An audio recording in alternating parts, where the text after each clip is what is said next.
Singer Sanju सनम।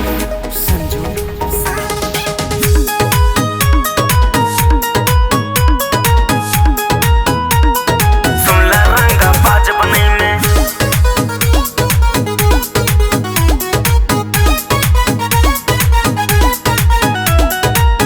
हिला दी राय बरेली, हिला दी फैजाबाद, लखनऊ के अही बड़का रंगबाज।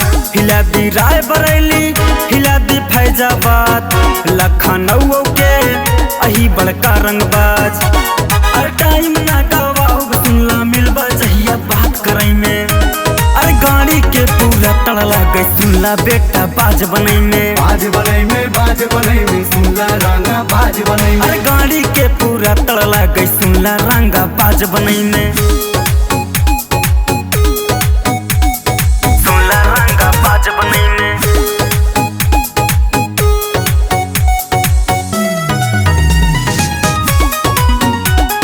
सुनला रंगा बाज बनई में।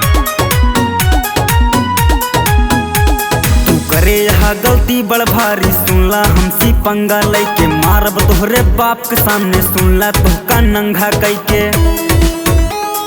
सुनला तोहका नंगा कै तू करे यहाँ गलती बड़ भारी सुनला हमसी पंगा लैके मारब तोहरे बाप के सामने सुनला तोहका नंगा कैके।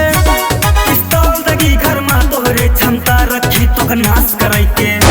अरे गाड़ी के पूरा तड़ला गई सुनला बेटा बाज बनई में। बाज बनई में, बाज बनई में, सुनला रंगा बाज बनई में। अरे गाड़ी के पूरा तड़ला गई सुनला रंगा बाज बनई में।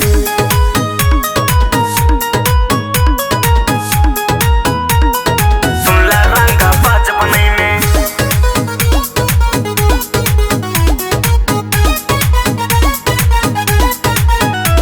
चढ़ गया निगाहें छोड़ब ना फांसी चाहे जेल होए। हर गली गली में दौड़ा के पेलब सिस्टम पूरा फेल होए। सिस्टम पूरा फेल होए। चढ़ गया निगाहें छोड़ब ना फांसी चाहे जेल होए। हर गली गली में दौड़ा के पेलब सिस्टम पूरा फेल होए। प्रशासनों कई बार सोचे हमका गिरफ्तार करे के। अरे गाड़ी के पूरा तड़ला गई सुनला बेटा बाज बनई में। बाज बनई में, बाज बनई में, सुनला रंगा बाज बनई में। अरे गाड़ी के पूरा तड़ला गई सुनला रंगा बाज बनई में। सुनला रंगा बाज बनई में।